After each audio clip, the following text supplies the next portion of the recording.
السلام علیکم۔ اردو کی تازہ ترین خبروں کے ساتھ میں ہوں ہنا۔ Headlines. وزیر اعظم عمران خان کی فلسطینی عوام کو بڑی یقین دہانی۔ وزیر اعظم عمران خان نے فلسطینی صدر محمود عباس سے ٹیلی فونک رابطہ کیا اور فلسطین کے عوام کی جائز حقوق کے لیے جاری جدوجہد کی مستقل حمایت کا اعلان کیا۔ دنیا کے حکمرانوں کو مسئلہ فلسطین پر سوچنا ہوگا۔ وزیر خارجہ شاہ محمود قریشی کا کہنا ہے کہ نہتے فلسطینی مسلمانوں پر اسرائیلی مظالم پر دنیا کے حکمرانوں کو مل بیٹھ کر سوچنا ہوگا۔ تفصیلات کے مطابق نماز عید الفطر کی ادائیگی کے بعد میڈیا سے گفتگو کرتے ہوئے وزیر خارجہ شاہ محمود قریشی نے کہا ہے کہ 27 رمضان المبارک قبلہ اول پر بے دردی سے چڑھائی گئی نہتے فلسطینیوں پر لاٹھی چارج، ربر گنز کا استعمال کیا گیا، مسجد اقصی میں موجود مسلمانوں کو شہید اور زخمی کیا گیا۔ بربریت کے کھیل کو فی الفور بند ہونے چاہیے۔ مشرقی بحیرہ عرب میں سمندری طوفان بننے کا خدشہ، الرٹ جاری۔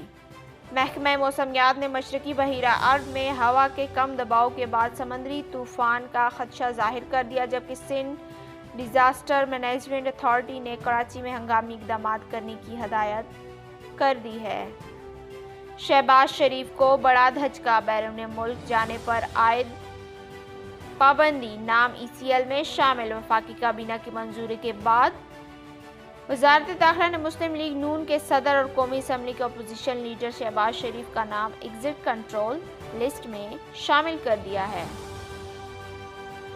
لائن آف کنٹرول پر بھارت پاک افواج کی ایک دوسرے کو عید کی مبارکباد، مٹھائیوں کا تبادلہ۔ لائن آف کنٹرول پر تعینات پاکستان اور بھارت کے افواج نے ایک دوسرے کو عید الفطر کی آمد کی مبارکباد پیش کی اور مٹھائیوں کا تبادلہ بھی کیا۔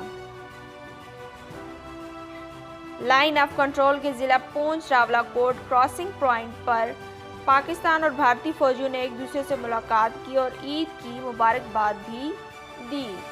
اس کے ساتھ آج کی خبریں اختتام پذیر ہوئیں۔ مزید خبروں کے لیے دیکھیے CID نیوز نیٹ ورک اسلام آباد۔